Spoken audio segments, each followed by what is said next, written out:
1 Reis capítulo 19, diz assim a palavra de Deus. Eu vou ler antes para você entender aqui, tá? Deixa eu ver o que eu faço aqui. Capítulo 19, e o verso 1, vai.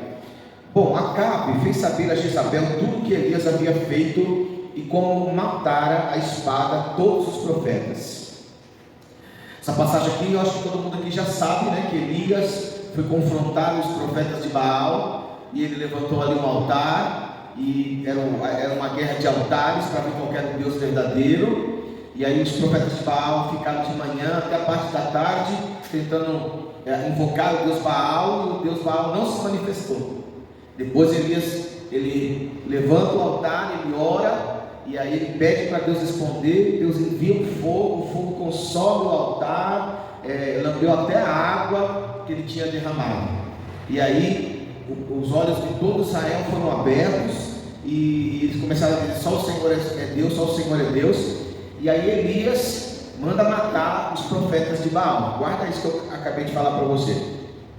Bom, vamos lá, vou ler de novo. Ora, Acabe fez saber a Jezabel do que Elias havia feito e como matar a espada todos os profetas de Baal. Deus não mandou Elias matar os profetas. Guarda isso aí. Deus não mandou Elias matar os profetas. Ok? Amém? Tá? Vamos continuar. Então Jezabel mandou um mensageiro a Elias a dizer-lhe, essa era a mensagem: assim me façam os deuses, e outro tanto, se até amanhã a estas horas eu não fizer a tua vida como a de um deles. Quer dizer, a Jezabel falou simplesmente o seguinte: você mandou matar lá os profetas? Eu vou mandar te matar também.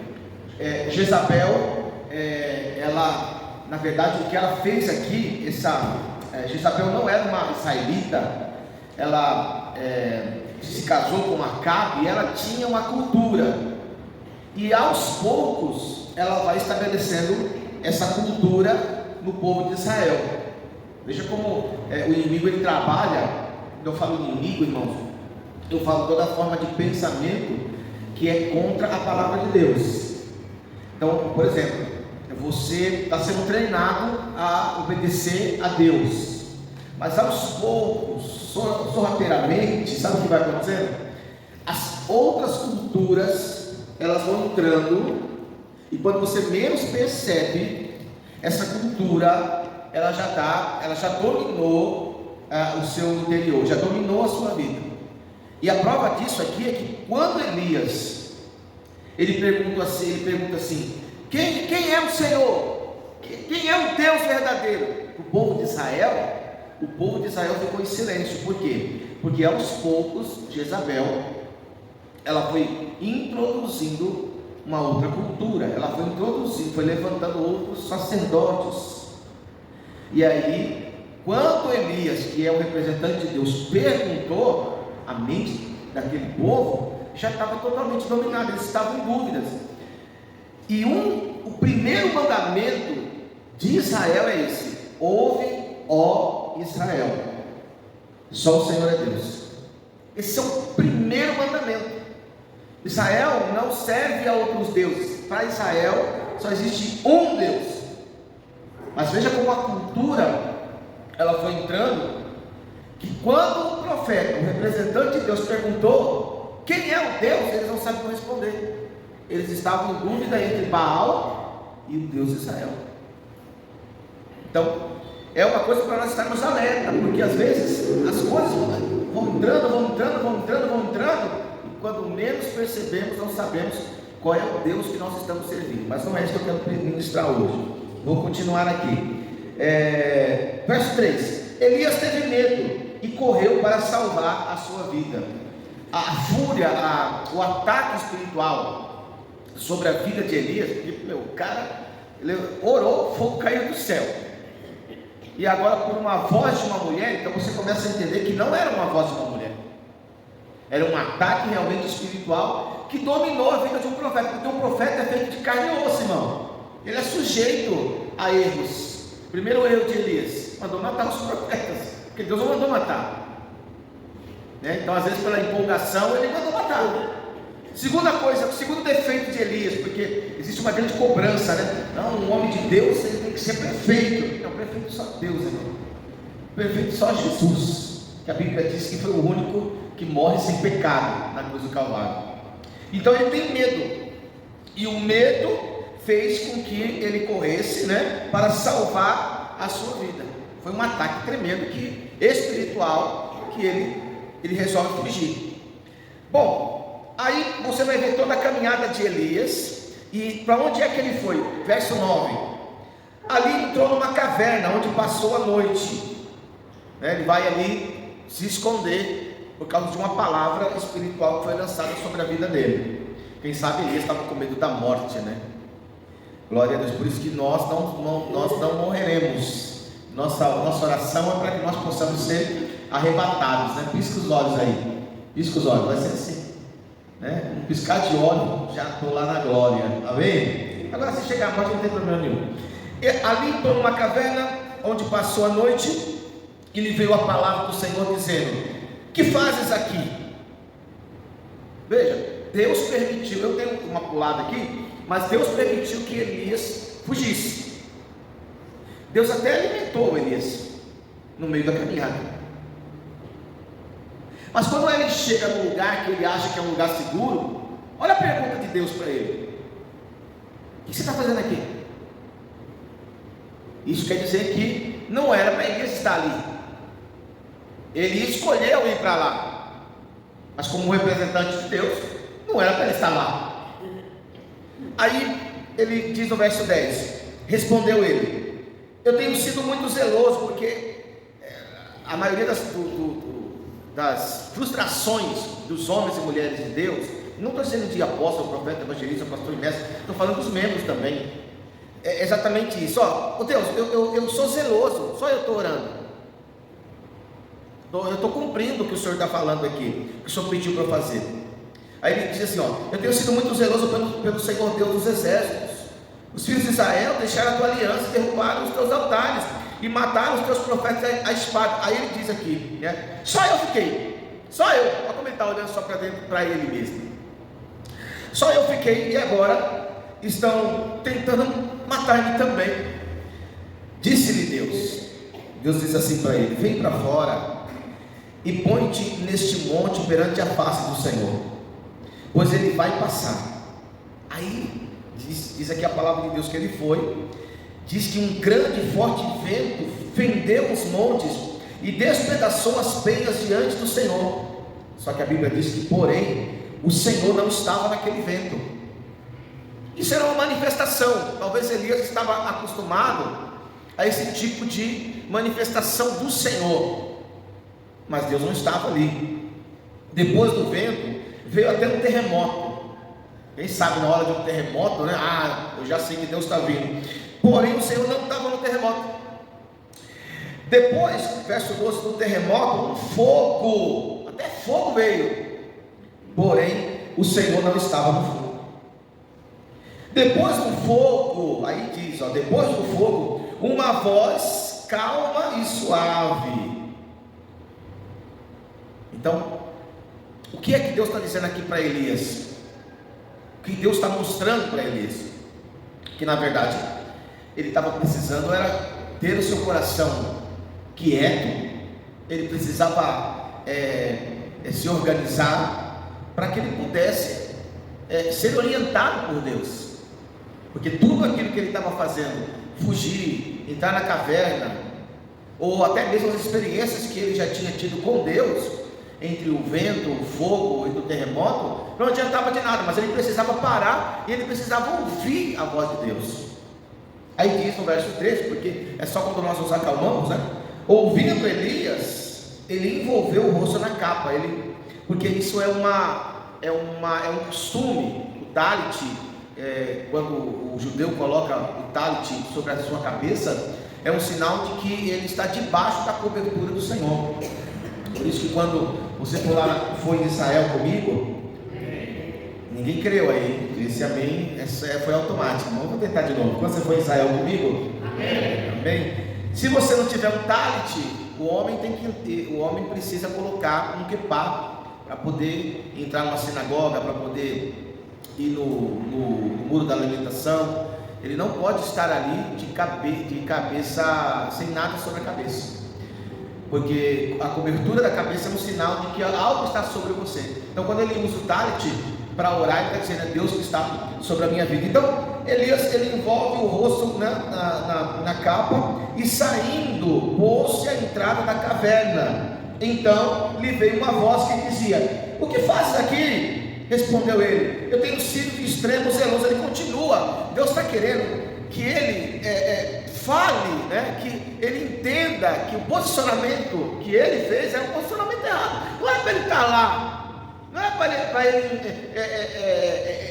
como é que eu digo, não era para ele se esconder, era para ele confiar no Senhor e acreditar que aquele que começou a obra, ele vai completar. E agora veja bem, irmão, escuta o que eu vou falar para você. Você quer uma direção verdadeira para mudar a sua vida? Quantos querem? Quantos querem? A resposta já está dentro de você. Porque ao invés de ficarmos, ó vida, ó céu, ó azar, porque a maioria daquilo que nós falamos, que sai da nossa boca, são: porque a minha vida está assim, porque a minha vida está assado, porque está acontecendo isso na minha vida, porque está fazendo isso daqui, porque aquilo outro, porque aquilo. Nós só sabemos fazer isso. Essa é a nossa vida. Quando nós nos convertemos, parece que a nossa vida vira uma vida de lamentações. Vamos escrever lamentações de novo. Vamos ficar lá chorando. Por que a minha vida é assim? Por que a minha vida é assim? Por que a minha vida... Só que se você parar mesmo e você começar a focar, né, em áreas da sua vida, começa em uma, começa em duas, e aí vai, a resposta vai vir. Você vai saber o que você tem que fazer. O que você precisa fazer para trabalhar? Ninguém sabe. Você que está sem emprego, o que você precisa fazer? O quê? Procurar. E o que mais?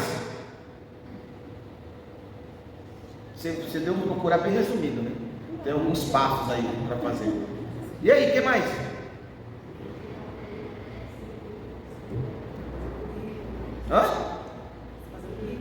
Isso, faz um currículo. E no currículo você coloca o quê?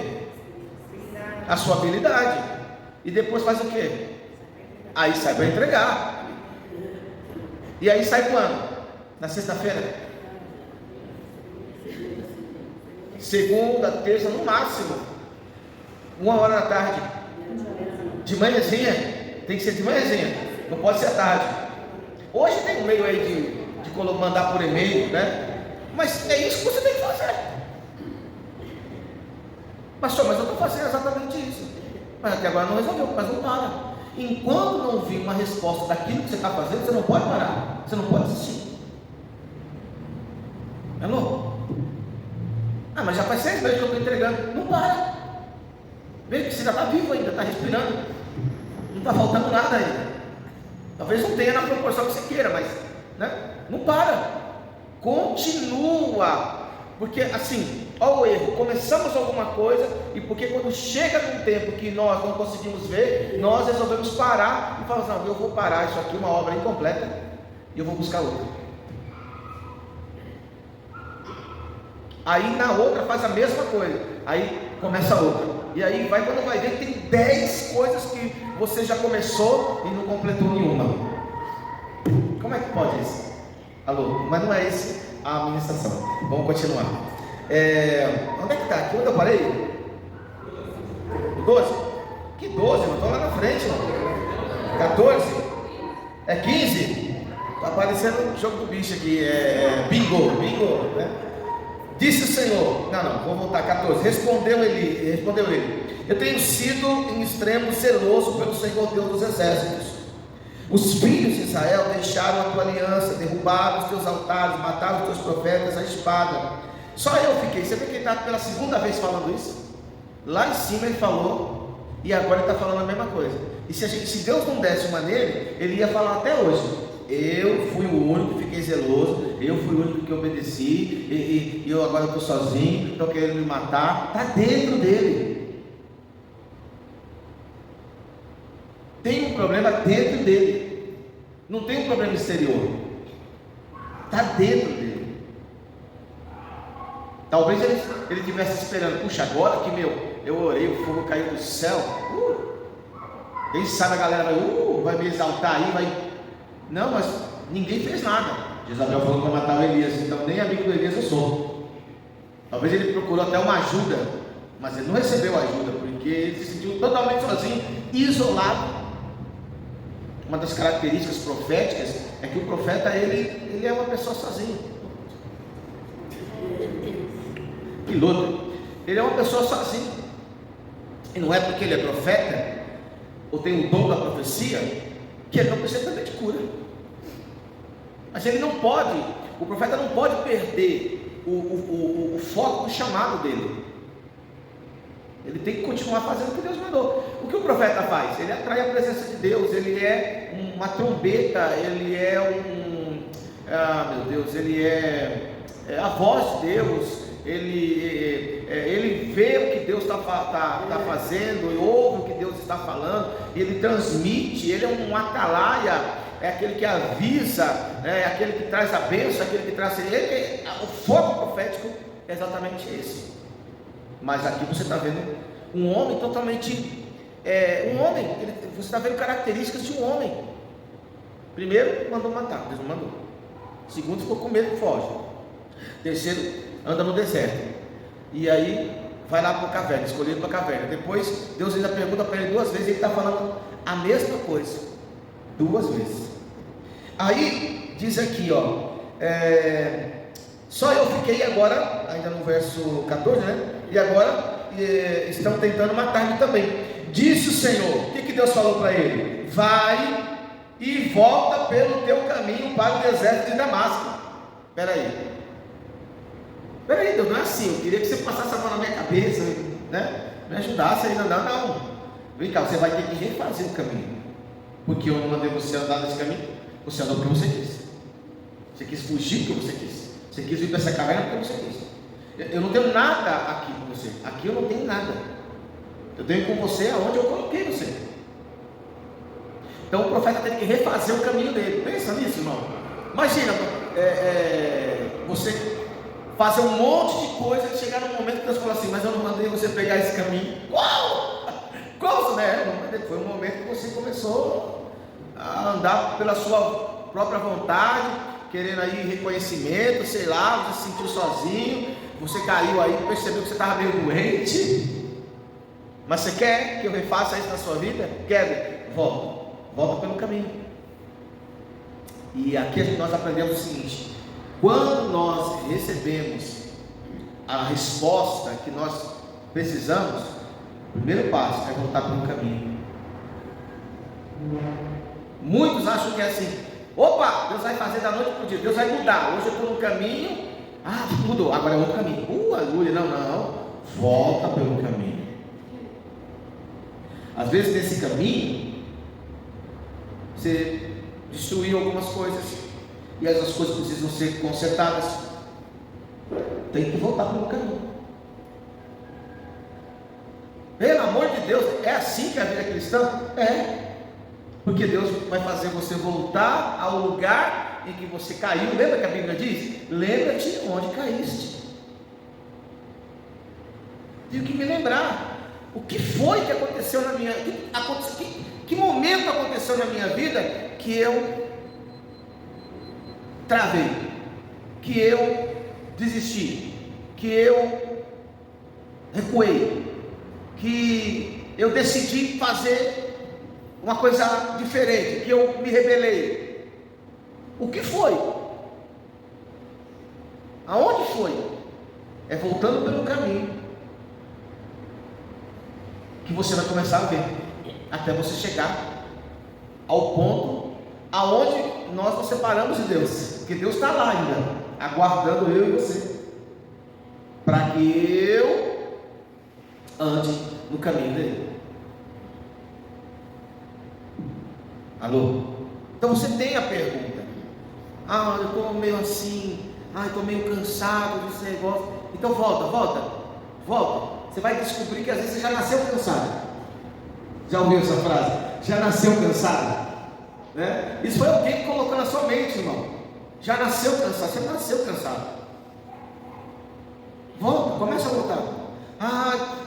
Olha, foi aqui nesse ponto que eu resolvi me rebelar. Foi aqui nesse ponto que eu. Foi aqui que eu. Né? Quando a Bíblia fala assim, volta ao teu primeiro amor. O que é o primeiro amor? É aquela alegria. Eu não sei, nos dias de hoje, eu não sei como é que funciona. Mas eu lembro que quando eu recebi Jesus, eu fiquei muito feliz. Eu não sei como é que funciona hoje. Às vezes a pessoa até fala, eu recebo Jesus como Senhor Salvador da minha vida, mas você não vê nenhum tipo de expressão. Eu também não posso julgar a pessoa, eu não estou aqui para julgar. Talvez dentro dela, lá no cantinho, bem escondidinho, num lugar que só ela sabe, ela fica feliz, né? Mas, eu não sei, mas é algo para se pensar. E vamos continuar, porque também não é mensagem. Mas vamos continuar. E ele diz aqui, volta pelo teu caminho para o deserto de Damasco, e quando lá você chegar, aí Deus começa a fazer com ele, tá vendo? Você voltar pelo caminho. Agora eu vou começar a dar umas dicas do que você tem que fazer. Mas isso aqui é estratégia para a sua vida. Não está dando nada certo. Eu estou na caverna.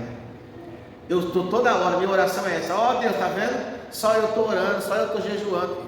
Se tiver fazendo, né? Só eu estou lendo a Bíblia, só eu estou lá, só eu não sei o que lá, só eu, né? E Deus fala assim: você quer que eu comece a usar você? Volta pelo caminho, aí eu vou começar a te dar a dica do que você tem que fazer. É só assim, irmão. E não dá para vencer Deus, hein? Não dá para guerrear contra Deus. Então nós, como seres humanos, somos assim, né? Quando vem alguma coisa diante de nós, não sei, não posso, não quero, eu sou pequeno, eu sou fraco, eu sou coitadinho, ninguém tem dó de mim, estou querendo me matar, eu prefiro fugir, não é assim. Cadê os guerreiros que Deus tem estabelecido? Porque estamos tão preocupados muitas vezes na nossa vida, ao invés de nos preocuparmos em fazer o que Deus mandou. Hoje nós estamos preocupados mais eu escutei uma frase ontem que me chamou muita atenção, que eu até ministrei sobre ela, que nós estamos mais preocupados em ter do que preocupados em ser o que Deus já estabeleceu que somos. Nós focamos no ter, só que você precisa ser. O que é ser? Se Deus falou que você é filho, você é filho. Se Deus falou que você é gerado pelo Espírito Santo, você é gerado pelo Espírito Santo. Se Deus falou, está escrito, Jesus falou, subindo aos céus, Ele deu dons à igreja, então você está cheio dos dons, os dons estão dentro de você. Então eu tenho que deixar de me preocupar em ter, e eu preciso agora buscar ser. Ser o quê? Filho. Eu preciso ser filho. Isso tem que entrar dentro de mim. Um filho não vê limitações para chegar diante do seu pai. Você pode ver minha filha, às vezes eu estou conversando aqui, minha filha menor, daqui a pouco, pai, minha filha, pai, eu preciso disso aqui. Ela vai para frente. Então eu preciso me preocupar disso, em ser e entender que como filho, o filho age conforme a vontade do seu pai. Mas não é isso que eu quero falar, vamos continuar. Eu vou terminar a pregação falando que não é isso que eu quero falar, né? Então vamos lá, vamos continuar. Aí Deus fala assim: quando chegares, unge a Azael rei sobre a Síria. Primeira direção que Deus está dando para Elias. Verso 16: e a Jeú, filho de Ninsi, ungirás rei de Israel. Segunda direção que Deus está falando para Elias. Olha que coisa tremenda. Bem como Eliseu, filho de Safate, de Abel Meolá. Deus diz: ungirás profeta em teu lugar. Você entende que se Elias permanecesse dentro da caverna dizendo, só eu oro, só eu estou obedecendo, esse Eliseu nunca ia nascer? Isso aqui já existia, mas o chamado dele nunca seria ativado, por causa de uma atitude, vou usar a palavra egoísta de Elias. Você entende que tem dois reis aqui que precisam ser levantados, mas eles não iriam ser levantados porque naquela época, irmão, deixa eu explicar. Naquela época o Espírito Santo de Deus não descia sobre todo mundo. Naquela época o Espírito Santo só descia sobre uma pessoa a quem Deus determinava. E nessa época era Elias, só ele tinha o Espírito Santo. Quando ele queria repartir, ele repartia, mas era só ele que tinha. Então, enquanto Elias estava olhando para si mesmo, fugindo, escondido na caverna, e toda vez que Deus falava com ele, ninguém é comigo, e não sei o que, olha o que ele estava deixando de fazer, a vontade de Deus. E a vontade de Deus era levantar 2 reis. A vontade de Deus era levantar Eliseu.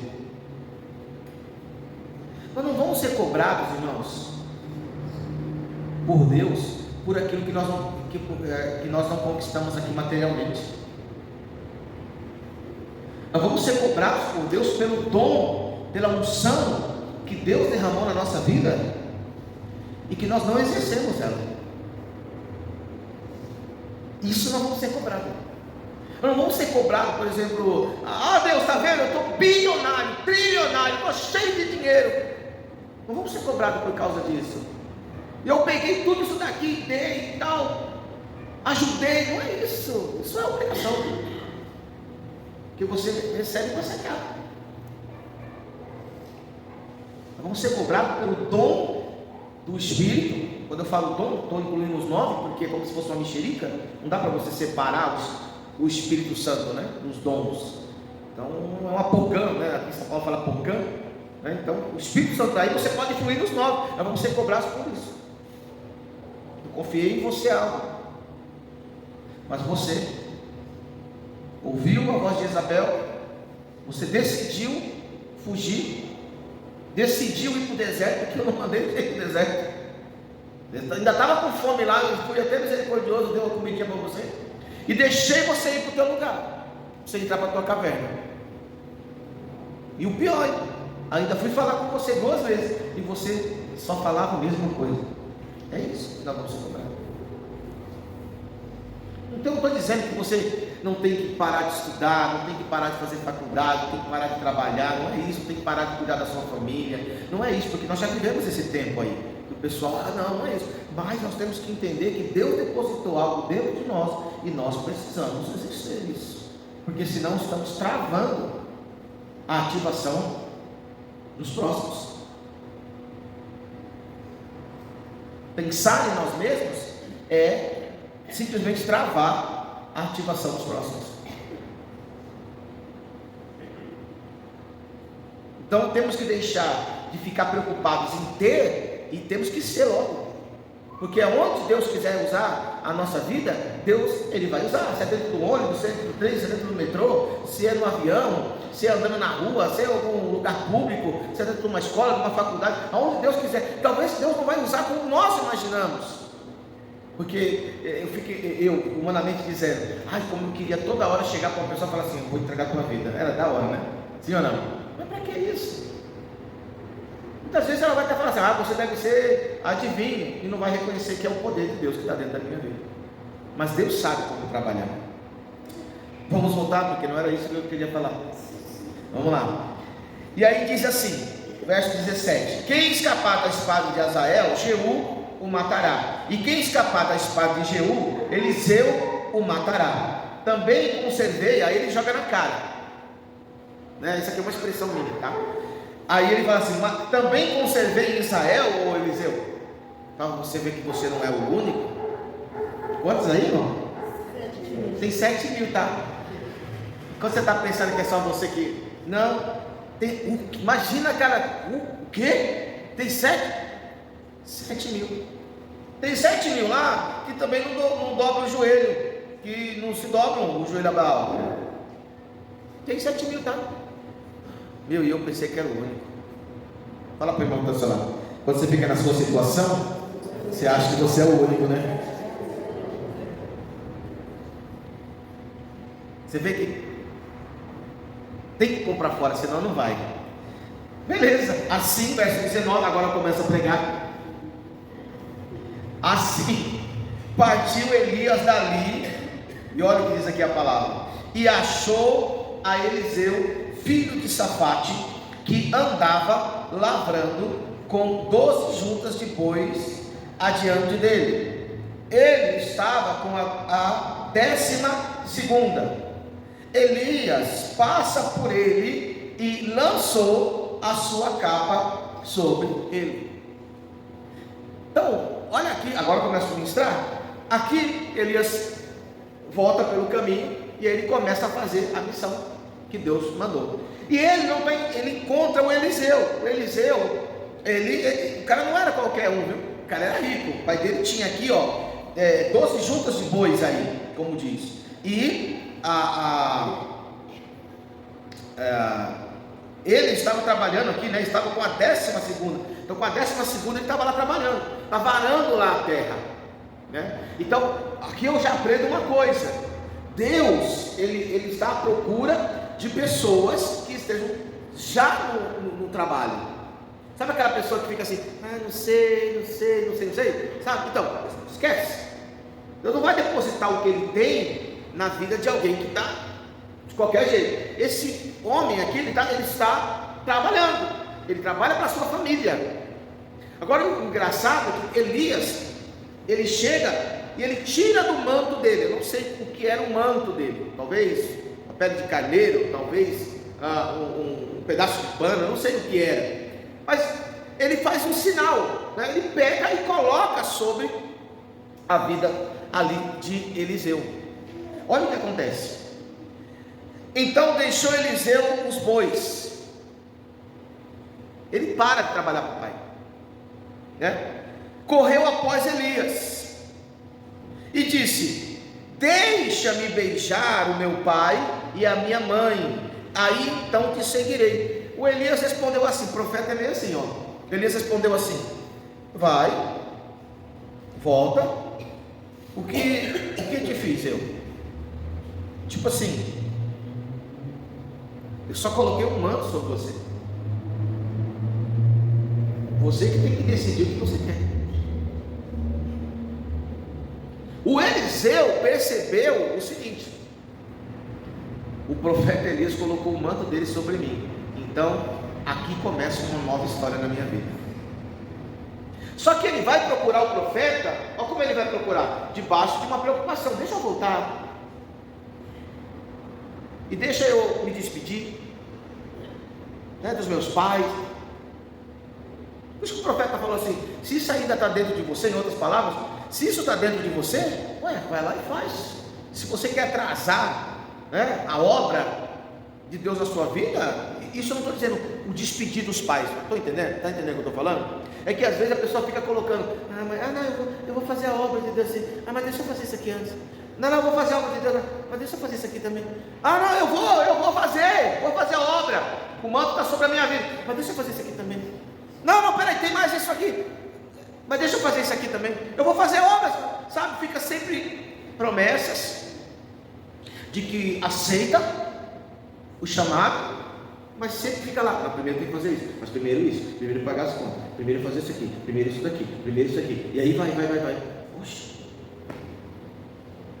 O profeta foi bem claro, irmão: eu não te fiz nada, quem está fazendo é Deus, eu não tenho nada a ver com você.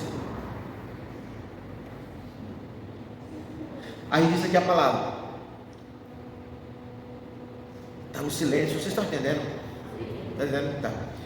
Então Eliseu o deixou e voltou, tomou a junta de bois que ele tinha, né, e os matou com os aparelhos dos bois, cozeu a carne e a deu ao povo e comeram. Então se levantou e seguiu a Elias e o servia. Qual foi a preparação de Eliseu? Eliseu ficou entre 7 e 8 anos servindo o Elias. Você vai procurar na história, na continuidade, você vai ver que ele não aparece mais, porque ele só fica ali servindo. E o servir para mim é aprender. Deixa eu te resumir. Quando eu entrei na igreja, que eu me converti há 30 anos atrás, entrar numa igreja é muito fácil. Sentar nessa cadeira é fácil demais.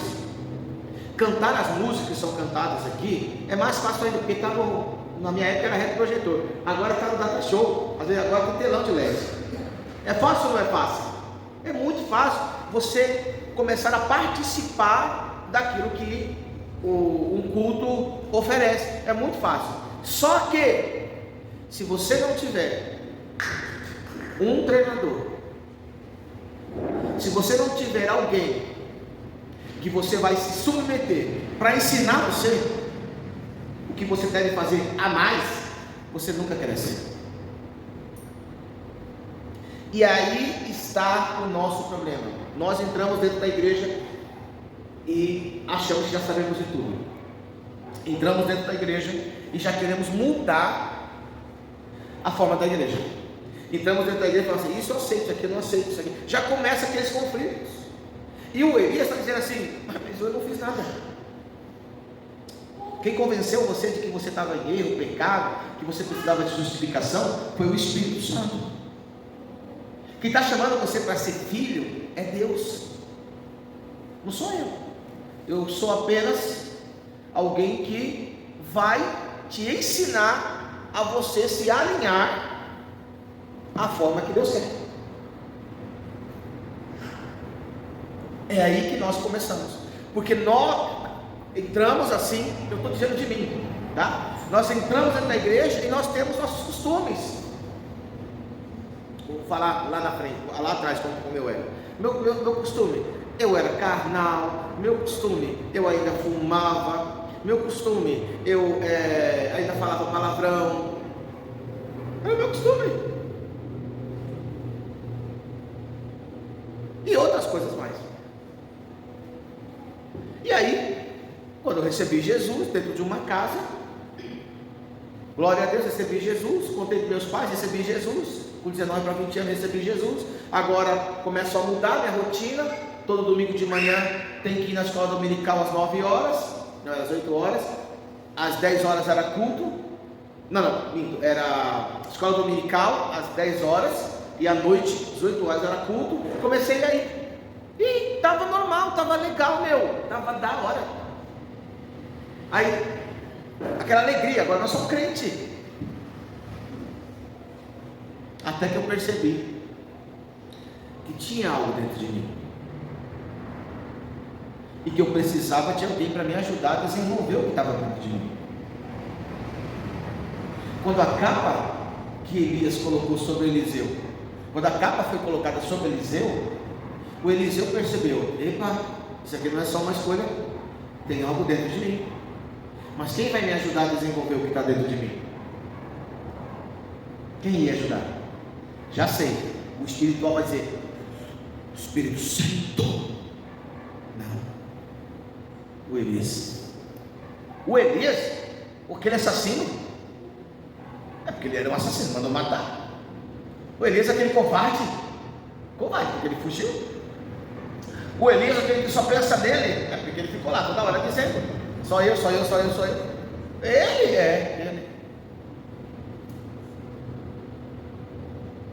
Então, para a gente finalizar nossa administração, nós temos que entender, irmão, que se nós queremos, eu escrevi uma coisa aqui, que é uma palavra, se você quiser anotar, eu escrevi o seguinte: quem está no grupo da igreja já sabe, já eu mandei lá, está uma das declarações, mas está dizendo assim, deixa eu ver onde é que está. Ai. Tem que ir rapidinho, que a menina levantou ali faltando 10. É aqui, 10, né? É isso. Declaro, eu fiz uma declaração assim: declaro que nesse mês eu encontro o meu lugar no acampamento com outras pessoas. Ou seja, é um alinhamento de encontrar onde eu estou, e aí eu vou me alinhar com aqueles que já estão. Pois eu também, isso é muito importante, pois eu também preciso destas pessoas. Por que eu preciso dessas pessoas? Porque essas pessoas, elas têm algo para passar para mim. Quando eu já acho que sei tudo, ou quando eu escolho o meu caminho, eu acabo errando, irmão. E o problema é que não é só mudar da noite para o dia, eu tenho que sempre voltar pelo caminho e recomeçar. E aí diz assim: pois eu também preciso dessas pessoas, porque o meu Deus estabeleceu tribos e uma ordem para funcionarem como uma comunidade e uma unidade de guerra aí para a proteção. Quer dizer, o Eliseu, ele precisava se alinhar com a vontade de Deus. O chamado ele tinha, mas ele tinha que se alinhar com a vontade de Deus. Quem ia alinhar Eliseu? O Elias. Quanto tempo demorou? De 7 a 8 anos. O cara não era fácil. De 7 a 8 anos. Fico imaginando todo dia, porque a Bíblia diz que durante esse tempo ele só lavava a mão do Elias. Talvez a gente fique naquela empolgação, né? Primeiro ano, peraí que eu já estou lavando, já sabe, né? Eu lembro quando eu trabalhava de office boy, eu trabalhava numa empresa, eu era office boy, e eu era office boy da diretoria, onde ficavam os presidentes. Era um presidente nacional e um presidente, ele era francês. A minha função era ficar sentado ali, toda a correspondência ou qualquer uma outra coisa que tinha que ser feito era por mim. Mas todo dia de manhã eu tinha que entrar na sala, eu lembro do nome dele até hoje, era Chuforro o nome dele. Eu tinha que entrar na sala dele, só a sala dele não é o tamanho dessa igreja aqui, tá? Aqui, só a sala dele.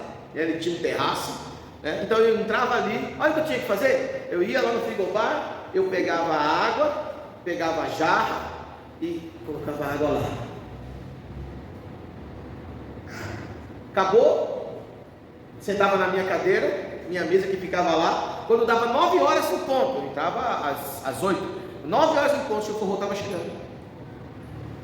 Ele entrava, olhava para mim, dizia bom dia, ia para a sala dele, eu não via mais, só via a secretária dele, era só isso que eu via.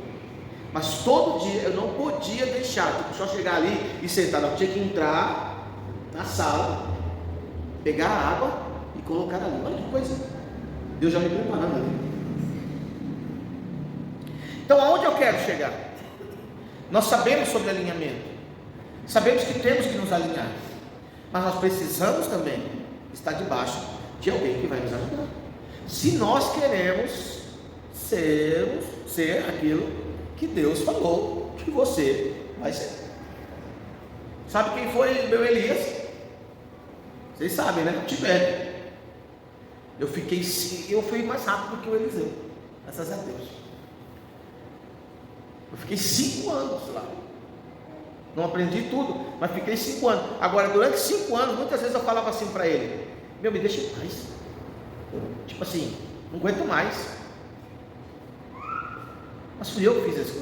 Porque se eu olhasse para trás, fui eu que fui procurar ele. Fui eu que falei para ele: ó, você tem que me ensinar a orar, você tem que me ensinar a jejuar, você tem que me ensinar a ler a Bíblia, você tem que me ensinar a ser um homem de Deus. Fui eu que fui atrás. Só que no decorrer da minha caminhada, conforme os confrontos, eu comecei a dizer: meu, é difícil, hein? Pensei que era mais fácil, hein? Eu pensei que era assim, a gente só ia se ver de domingo, hein? Eu pensei que fosse desse jeito. Mas esse ensino que você está me dando aí está muito. O quê? Tem que parar de fazer isso, ou parar disso aqui, parar disso daqui. O que me fez continuar? O meu foco em ser o que eu pedi para Deus para ser. Porque se eu não tivesse foco, eu teria parado no começo. Não dizendo que eu nunca pedi para parar, mas eu teria parado. Então, deixa eu te falar. Fala assim para o irmão que está do seu lado. Você fala assim: oi. Você já é mais educado, né? Fala assim: oi. Para que você está olhando, Ruth? Como é que você está olhando? É assim, né? Vamos lá: oi. Assim: oi, tudo bem? Eu quero te dizer, você quer aprender a ler a Bíblia? Olha dentro da igreja e veja quem está lendo a Bíblia e peça para ele te ensinar. Não é fácil? Sim ou não? Agora, se ninguém aqui está lendo a Bíblia, é outra coisa. De novo, olha para a pessoa e fala: oi, tudo bem? Você quer aprender a orar? Olha dentro da igreja e veja quem está orando e anda junto com essa pessoa. agora se você, pastor, estou olhando aqui, estou vendo que ninguém, não estou dizendo que vocês não fazem, tá? Mas estou olhando e não vejo. Vamos lá, oi, fala assim, oi. Você quer ser usado por Deus? Olha na igreja, veja se é alguém na igreja que é obediente, alguém que é servo, alguém que está ali, sempre lavando a mão, e começa a fazer a mesma coisa. É só assim. É um ensino passando para o outro, é um ensino passando para o outro, é um ensino passando para o outro. É assim que funciona. Não tem segredo. Quero aprender a orar, anda com quem ora. Não é assim que diz o ditado, Márcia? Diga com quem tu andas. Não é assim. Quero aprender a orar, anda com quem ora. Quero aprender a jejuar, anda com quem jejua. Quero aprender a orar pelos enfermos, quero aprender a pregar, quero aprender a ser obediente, quero aprender a ser servo. Olha dentro da igreja e procura quem está fazendo isso, e começa a andar junto. Não vai descer do céu um negócio assim que vai, agora sou perfeito. Não vai descer. Mas tem alguém dentro da igreja que vai fazer pequenas correções, se você quiser, porque ele mesmo vai falar assim, ele mesmo vai dizer assim, vem cá, você está dizendo que você está querendo isso aqui, mas para mim, porque é assim. Você está dizendo que quer isso aqui, mas para mim é assim. As coisas dentro da igreja, no reino de Deus, nunca são impostas. Só que eu preciso parar com as minhas desculpas. Elias disse para Eliseu: o que eu tenho a ver com você? Nada, eu só estou fazendo o que Deus mandou, coloquei minha capa. Se você quiser me seguir, eu continuo andando. Se você quer ter um chamado, então anda comigo. Aí às vezes a pessoa fala: mas quanto tempo vai ser esse tratamento? Não sei, depende de você. Eu até hoje tenho meu tratamento. Quando eu estou com o Tibério algumas vezes, até hoje tenho meu tratamento. Até hoje ele me recorda de várias coisas, porque não dá para a gente se esquecer de onde saímos. Não dá para esquecer o que aconteceu. Dos outros eu até esqueço, mas de quem investiu a vida dele não dá para a gente esquecer. Então é assim, irmão, não dá para a gente só estar trabalhando com a 12ª junta de bois, não dá só, e a gente viver a nossa vida assim. Aí Deus está dizendo: se alinha, porque eu preciso te mostrar. E aí a gente olha assim para fora e fala: mas eu não vou andar com esse aí, não, ele ora demais, eu não gosto de orar, vou procurar um que ora pela metade. Tem gente que é assim mesmo. Vou procurar um que nem ora. Aliás, vou procurar um que é fã do Instagram, é fã do, não podia falar isso, mas vou procurar um que só vive assim. Então, você está andando com esse tipo de gente, você é assim. Agora começa a andar com alguém que ora. Começa a andar com alguém que, quando conversa, outro dia eu vou lembrar, eu estava numa igreja, eu era pastor de uma igreja.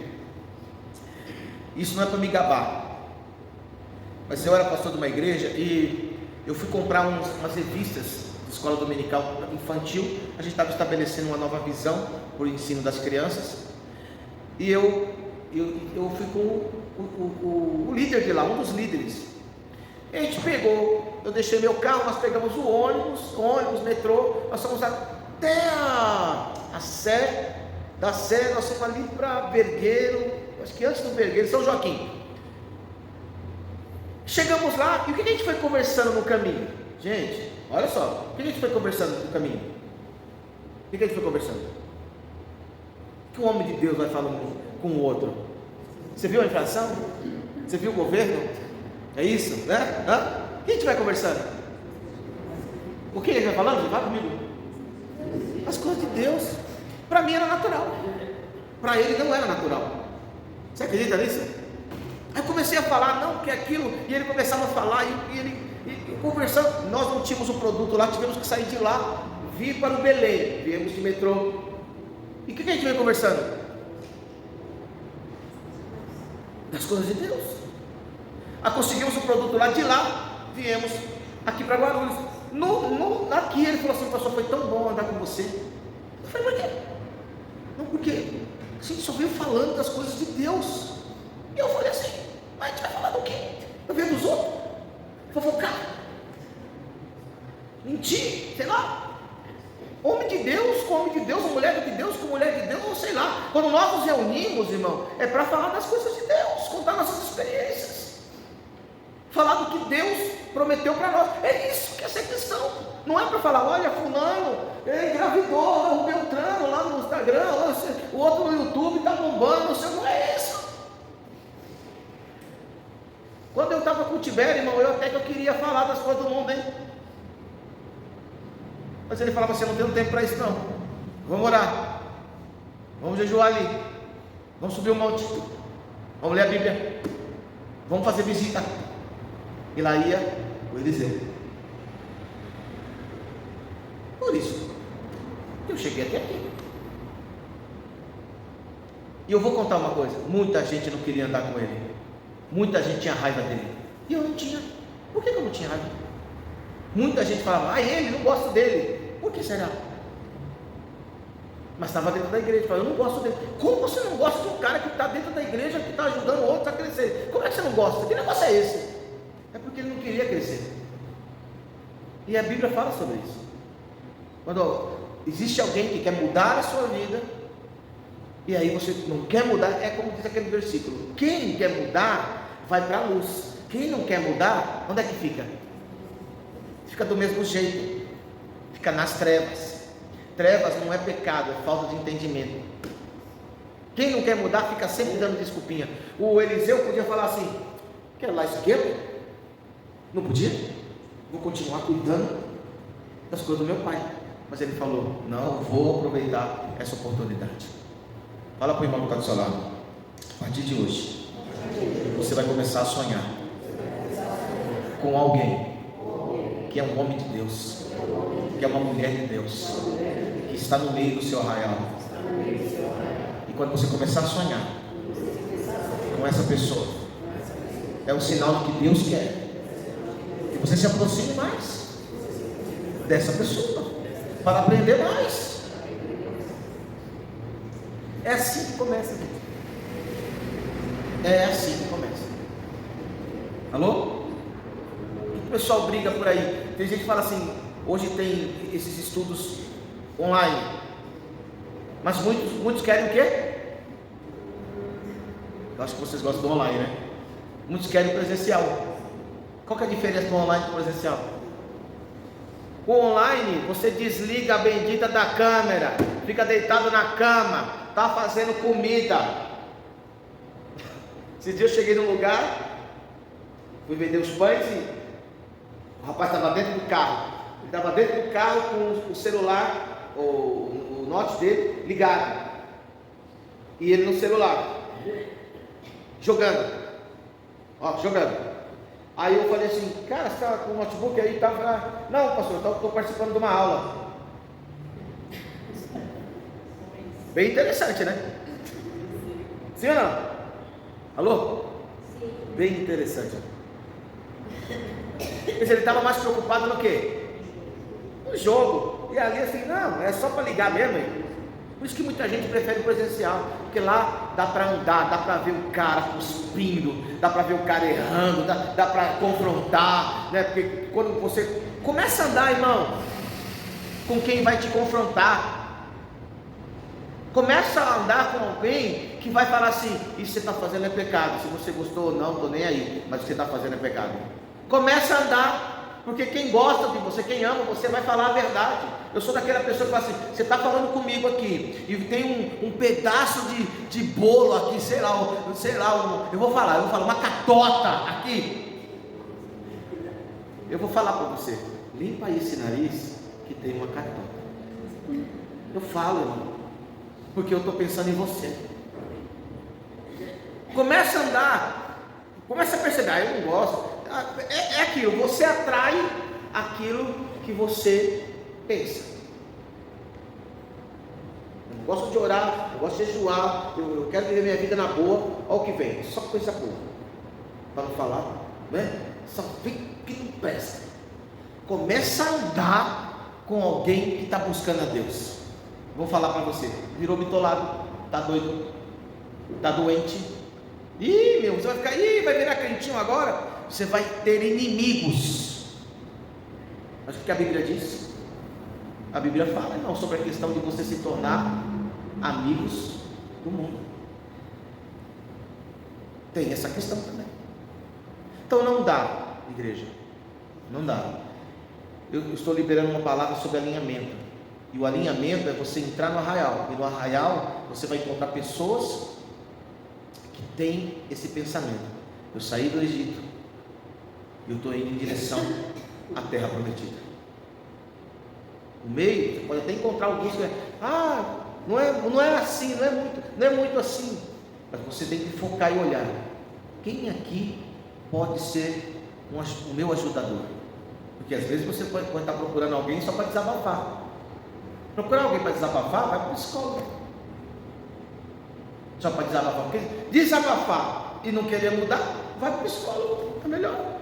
Pelo menos ele está pegando seu dinheiro, né? E você está lá fixe. Agora, não, se tem confronto, não é o confronto que eu estou dizendo, não é gritaria, não é xingar, não é isso. O confronto é assim: desculpa, mas esse teu comportamento não está conforme a Bíblia diz. Todos nós precisamos ter alguém que está acima de nós. Por isso que Deus estabelece autoridades, líderes. Se o meu líder não faz, pastor, se o meu pastor não faz, pastor, o que eu faço? Vai procurar na igreja. Eu estou falando aqui no geral que está filmando, tá? Mas precisa ter. Tem que ter alguém que já teve a experiência. E se você quer, você vai andar pelo mesmo caminho.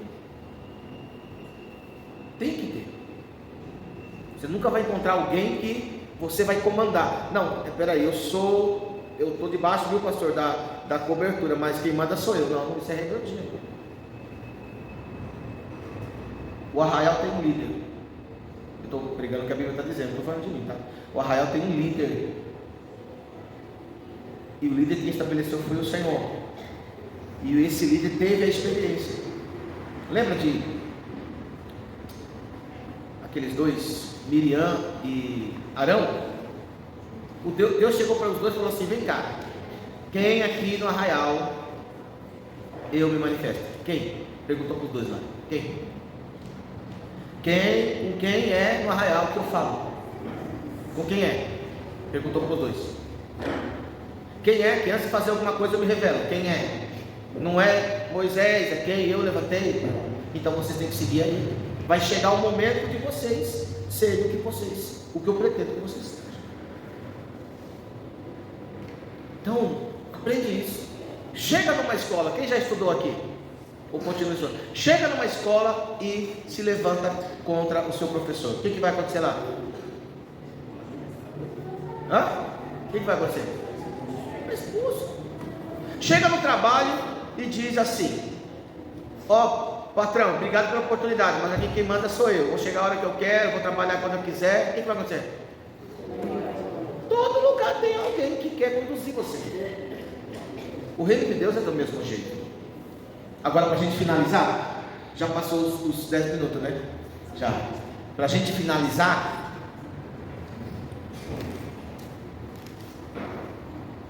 Segundo Reis,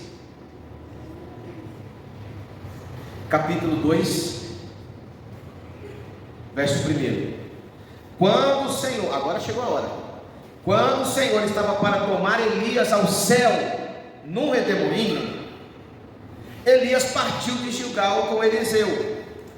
Disse Elias a Eliseu, o Elias está dizendo: fica aqui, o Senhor me enviou a Betel. O que o Eliseu falou? Não. Ele diz aqui, ele disse, porém Eliseu disse: tão certo como vive o Senhor e vive a tua alma, eu não vou te deixar. Assim eles desceram para Betel. Os filhos dos profetas que estavam em Betel saíram ao encontro de Eliseu e perguntaram: sabes que o Senhor hoje tomará o teu Senhor por sobre a tua cabeça? Respondeu ele: sim, eu sei, mas calai-vos. Então Elias lhe disse: Eliseu, fica-te aqui, o Senhor me enviou a Jericó. Porém ele disse: tão certo como vive o Senhor e vive a tua alma, não te deixarei. Ele é um verdadeiro discípulo, irmão. O Elias está dizendo: fica aqui. O Eliseu está dizendo: não. Quem já viu um tubarão aqui? Não precisa ser presencial, pela televisão. Quem já viu um tubarão? Levanta a mão quem já viu um tubarão pela televisão. Amém. O Paulo nunca viu, ele não tem televisão. Nunca viu, não tem tempo, né, Paulo?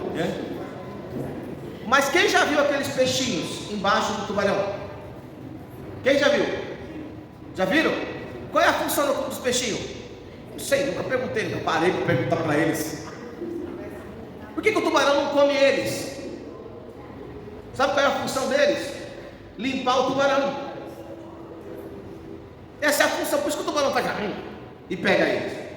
Porque eles sabem qual é a função. Então, o foco do tubarão: comida. O foco dos peixinhos que estão lá embaixo: eu vou limpar ele, vou deixar ele bonitão. É isso, irmão. O Eliseu, ele está tão aqui, como é que eu posso dizer? Não é dominado, sei lá, pense o que você quiser aí, né? Ele está tão assim que ele diz: eu vou, não, onde você foi, eu vou. Porque nesses 8 anos ele está aprendendo coisa tremenda com Elias, irmão. Pensa nisso. Se é esse o nosso desejo. E aí ele diz assim, vai terminar, onde eu parei? 4. Os filhos dos profetas que estavam em Jericó se chegaram a Eliseu e perguntaram: sabe que o Senhor hoje tomará o teu Senhor por sobre a tua cabeça? Respondeu: sim, eu sei, mas calai-o. Então Elias lhe disse: fica-te aqui, o Senhor me enviou ao Jordão. Mas ele disse: tão certo como vive o Senhor e vive a tua alma, não te deixarei. Assim ambos foram juntos. E aí continua a caminhada, tal. Diz aqui, vamos pular aqui, 8. Então Elias, não posso pular, está aqui, 23. Assim respondeu, 22. Respondeu ele: eu sairei e serei no espírito. Não, que é isso? Estou lendo outra coisa, está repreendendo. Assim ambos foram juntos, 50 homens dos filhos dos profetas foram e pararam a certa distância em frente do lugar em que ambos haviam parado junto ao Jordão. Então Elias tomou a sua capa, dobrando, aferiu as águas, os quais se dividiram para os 2 lados, passaram ambos em seco. Havendo eles passado, Elias disse a Eliseu, o Elias está dizendo assim: agora chegou a hora, porque o Elias estava sabendo que ia, né? Ele falou: me pede. E a gente está no tempo de pedir, meu irmão. É hora de você começar a pedir. Não dá mais tempo, irmão, de você ficar só surfando. Chegou o tempo de você começar a pedir. Ele diz assim: pede o que queres que eu te faça antes que seja tomado de ti. Um verdadeiro discípulo sabe o que ele faz. Não, se é qualquer uma outra pessoa, fala: ai meu Deus, estou diante do profeta, o cara que ora e Deus responde. Me falaram que quando ele orou o fogo veio. Me falaram que esse cara é poderoso. Elias, me dá um namorado, né? No caso, se fosse uma mulher, né? Me dá um namorado. Se é um homem, me dá uma namorada. Meu Deus, agora eu tenho que pedir. Ai, me dá dinheiro, eu preciso viajar. Me dá. Se é uma pessoa que está andando só de longe, quando vem essa oportunidade, dívida, preciso pagar minha dívida. Tênis, eu quero esse tênis. Carro, eu quero esse carro. Casa, eu quero essa casa. Se é uma pessoa que está andando de longe, toda vez que vem a oportunidade, ele está pedindo essas coisas superficiais. Eu aprendi essa semana, irmão, que quem não tem controle, quando fica pedindo para quitar as dívidas, mesmo quitando as dívidas, vai voltar a ter outras dívidas. Então para de ficar pedindo para pagar dívida. Pede para Deus te dar controle. Organização. Aí, voltando aqui à pregação, aí diz assim, ele faz um pedido: peço-te que haja porção dobrada do teu espírito sobre mim. Só quem andou com Elias é que sabe o que estava na vida de Elias. O Eliseu reconheceu: porque eu quero que você tenha, porque se você fez isso, eu quero fazer mais que isso. Qual é o ânimo que a igreja, não somos nós, Qual é o ânimo que a igreja hoje tem? Deus, vamos fazer uma campanha de oração, fazer uma campanha de jejum, vamos fazer isso aqui. Qual é o ânimo que a igreja tem? Se for material, a igreja está lotada. Se for espiritual, não, tem que fazer muita coisa, são desculpas, são várias coisas. E o propósito de Deus sempre foi nos formar como filhos. O Eliseu disse: eu estou andando com você de 7, 8 anos. Eu sei quem você é, eu sei o que você tem. Eu tenho provado o que você tem, que é o espiritual. O reino de Deus, quando nós entendemos o que é o reino de Deus, nós fazemos como aquele homem da parábola que descobriu num campo uma pedra preciosa. E ele volta, vende tudo o que tem para comprar essa pedra preciosa. Ele dá tudo o que ele tem por causa de uma pequena pedra preciosa. Quem comprou o que tinha, eu vi, nas parábolas de desenho, quem comprou o que ele tinha, não entendeu. Como é que alguém que tem um monte de coisa, troca tudo que tem por uma pedra preciosa? Mas o reino de Deus é assim. O Eliseu está dizendo: eu quero o que você tem, porque o que você tem para mim é mais precioso. Quando Deus vê isso em você, Deus deposita isso em você. Aí ele diz, respondeu Elias: coisa difícil você pediu, tá? Mas se você me vir quando for tomar de ti, assim te fará. Porém, se não, não se fará. E aí você sabe toda a história. Os olhos de Elias foram abertos. Os olhos de Eliseu foram abertos, porque Elias é tomado no redemoinho. Os seus olhos são abertos. E o manto, o mesmo manto de 8, 7 anos atrás, não é transferido sobre a vida de Eliseu. E o que ele desejou se inicia. É o processo na vida de cada um. É um processo na nossa vida.